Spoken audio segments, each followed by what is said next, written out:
En realidad para mí era mucho más conocido Moros Urbina como pintor y como grabador, pero tal vez eso fue en parte porque yo enseñé historia del arte y en la Universidad Nacional ese fue uno de los centenares de personajes con los que, con los que tuve que trabajar. No estaba muy al tanto de lo que había hecho aquí en la academia ni de su trabajo como historiador.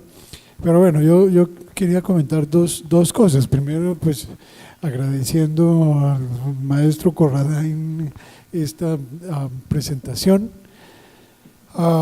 Quería decir dos cosas. La primera es que a mí me parece que el caso de Moros Urbina es el caso de muchos pintores y de muchos personajes de la historia colombiana que les hace falta publicidad, les hace falta biógrafo, les hace falta alguien que los investigue, alguien que los trabaje y bueno, más o menos permanecen en la oscuridad por eso. Y es curioso el caso de Moros Urbina porque yo sí pensaría que a él se le da por lo menos algo de crédito digamos, en la historia más tradicional de la pintura colombiana, o digamos ya no tan tradicional, pero intermedia como de Eugenio Barney Cabrera y que tú mencionaste.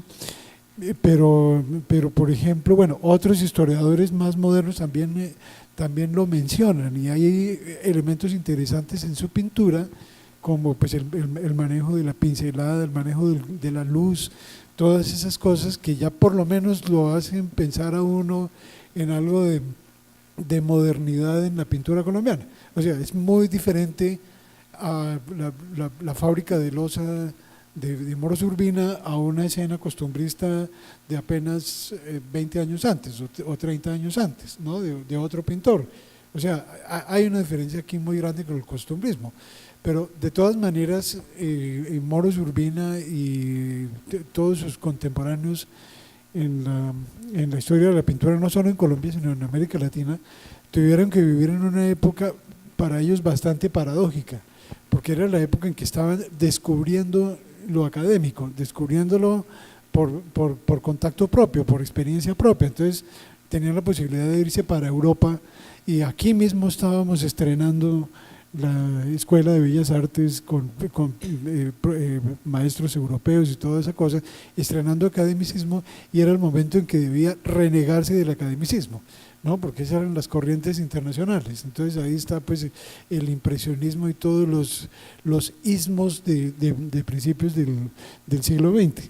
Entonces era una situación bastante paradójica para ellos, que siendo muy talentosos en el manejo del academicismo, tenían que renunciar al academicismo porque eso era lo que estaba en el orden del día, digamos. Entonces,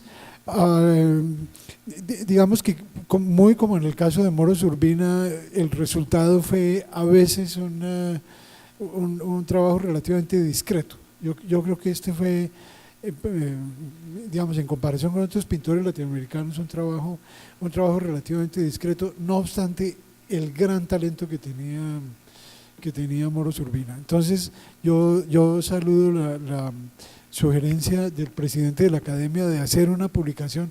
Me parece que eso es importante hacerlo, y yo creo que realmente vale la pena rescatar estos personajes y darles publicidad. Seguramente van a ser mejores pintores después de que los investiguemos un poco más. Muchas gracias. Doctor Santiago Luque. Gracias, Efraín. Ya enseguida. Gracias, académico presidente. Bueno, felicitaciones al académico Alberto Corradain, presidente también de la Academia de Historia de Cundinamarca, por esa magnífica exposición. Decía Marshall McLuhan que una imagen dice más que 1000 palabras, y él fue muy acertado en hablar un poquito, leer poquito y pasarnos ese magnífico despliegue de pinturas y de historia pictográfica de Moros Urbina. Y yo creo que pues es muy valioso ese aporte, y todo eso dice mucho para la historia de la época. Se podría hacer un paralelo con la obra de don Eugenio Díaz Castro, igualmente un campesino sabanero, ¿sí? Pues, pero campesino noble, ¿sí? y Cesario Moros Urbina es alguien que en esos dibujos que nos muestra Alberto, ¿sí?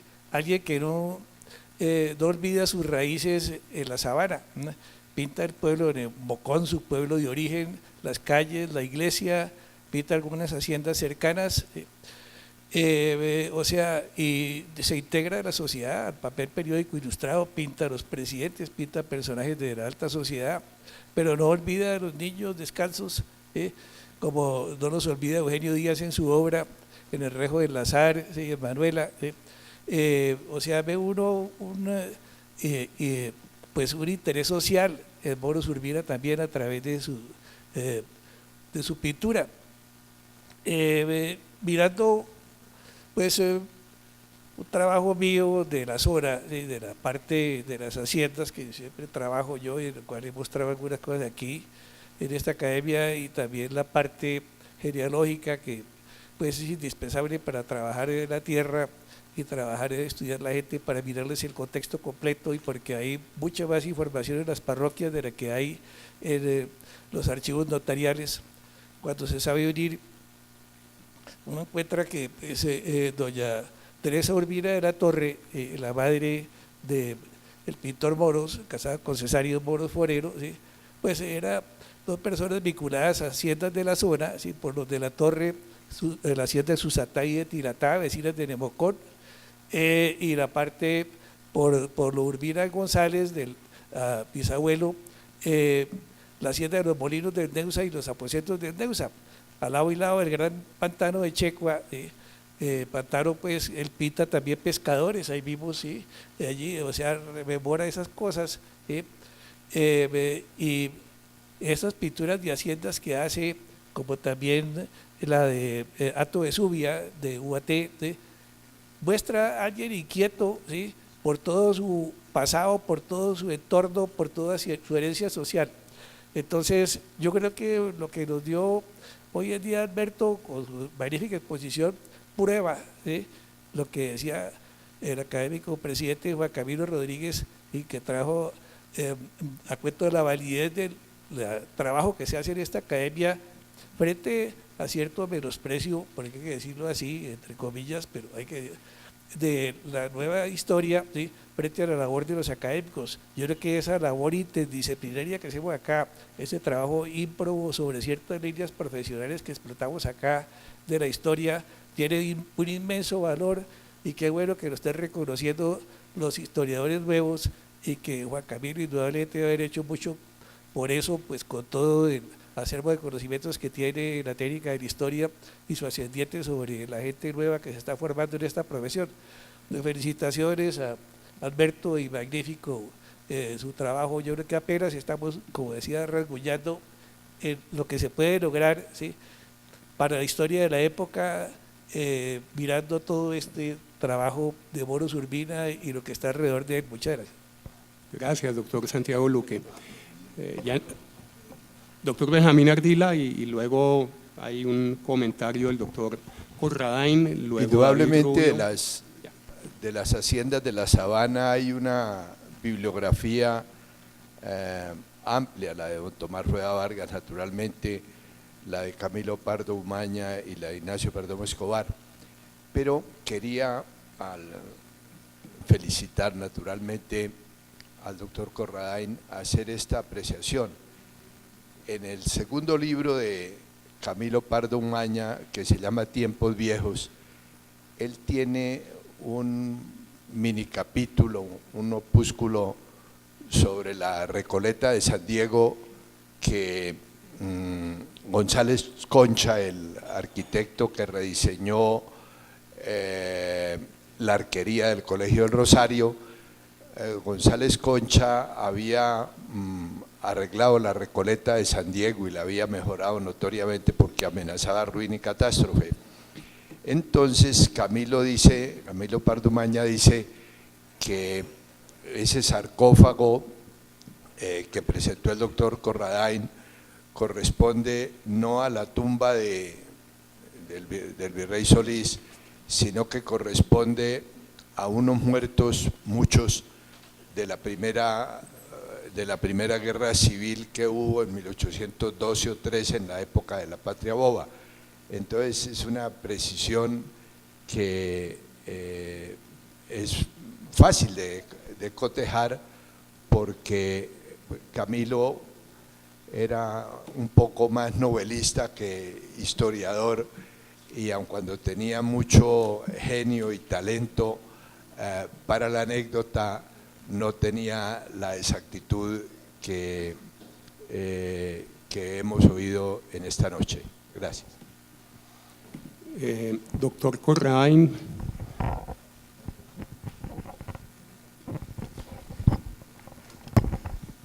Primero va a hablar el doctor Corrain, luego el doctor Gómez Aristizábal, después el doctor David Rubio. Bueno, yo creo que hay necesidad de hacer una aclaración sobre la cierta penumbra que envuelve a varios de los pintores colombianos de finales del siglo XIX y de los primeros años del siglo XX. Tal vez la única persona que trató con mayor ecuanimidad las cosas fue precisamente nuestra historiadora, cuando hizo su libro, Carmen Ortega, cuando hizo su libro sobre el arte en Colombia. La llegada, para bien o para mal, al país de Marta Traba borró todos los nombres anteriores. Solamente lo que ella escogió y señaló fue lo valioso. No quiero decir que no sean valiosas las personas que resaltó y elevó a las cumbres, no, pero nos dejó un gran vacío en la historia al minimizar la acción de una gran cantidad de pintores. De los 4 pintores que actuaron en las pechinas de la catedral, ninguno hoy día se nombra.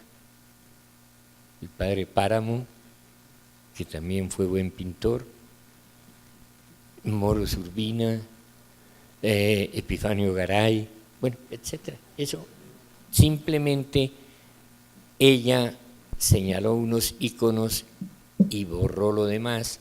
Al fin y al cabo, la historia que borraba no era la propia, porque ella era argentina, hasta donde tengo conocimiento. A nosotros nos dejaba sin artistas, que tampoco eran tan malos. Nos dejaron muchísimas obras costumbristas. ¿Cuánta gente no admira a un Biesner o a cualquiera otra? Y sin embargo, para ella eso no sirvió de nada. No era lo que le impresionaba. Bueno, yo creo que hay que ser ecuánime con la historia, y lo planteado por el señor presidente me parece interesante. Podemos volver a mirar toda la colección de Moros Urbina y entresacar algunas otras obras de gran valor. Yo no podía mostrar aquí en una hora 300 o 400 imágenes, o no recuerdo cuántas que tiene el archivo, de manera que pues fue una selección mala o buena, bueno, eso ya lo dirán otros. De todas maneras es eso, señor presidente. Muy bien, me alegra que se entusiasme en ese proyecto. Y qué no decir de lo que dijo Marta Traba, bueno, no sé, me viene a la memoria Ariza, Zamora, Acevedo Bernal, Gómez Campuzano y Acuña, por supuesto. Bueno, doctor Gómez Aristizábal.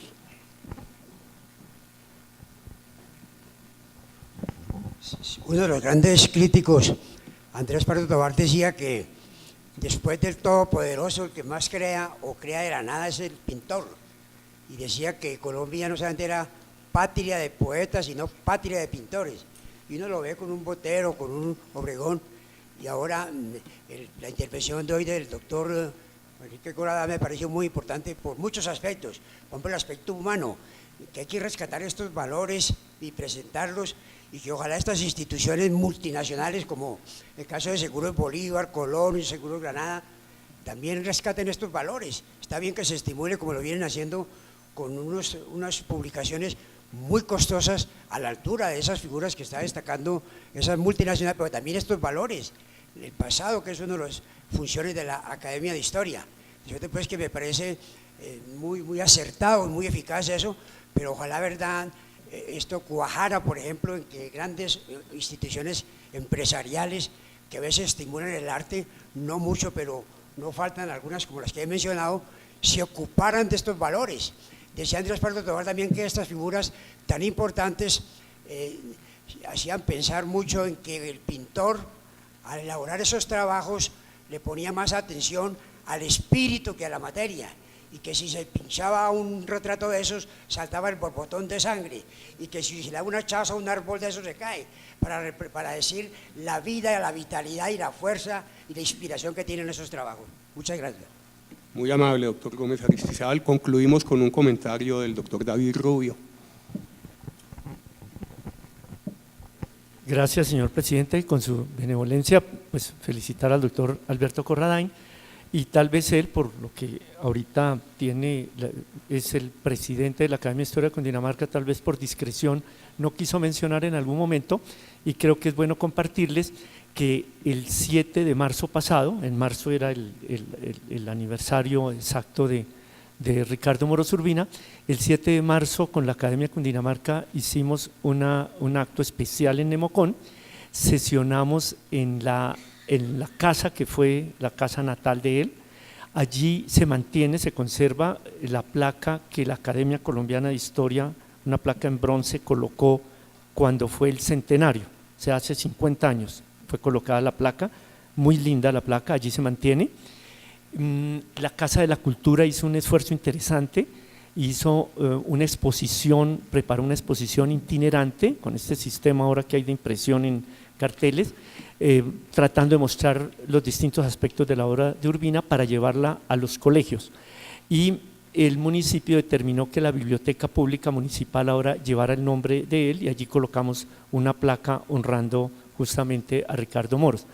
Y simplemente para tratar de completar ese entusiasmo, porque me parece importantísimo que se hiciera esa obra, como bien decía el doctor Corradain, muy difícil mostrar aquí tanto de la obra de él, pero dejo esta otra curiosidad.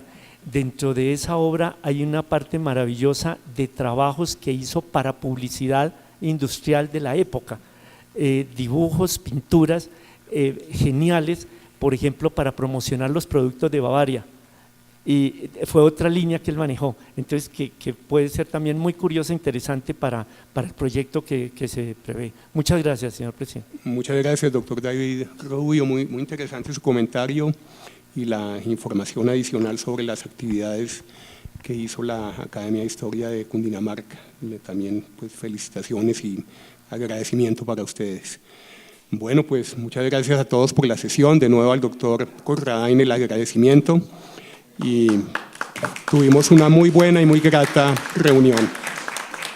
Se levanta la sesión.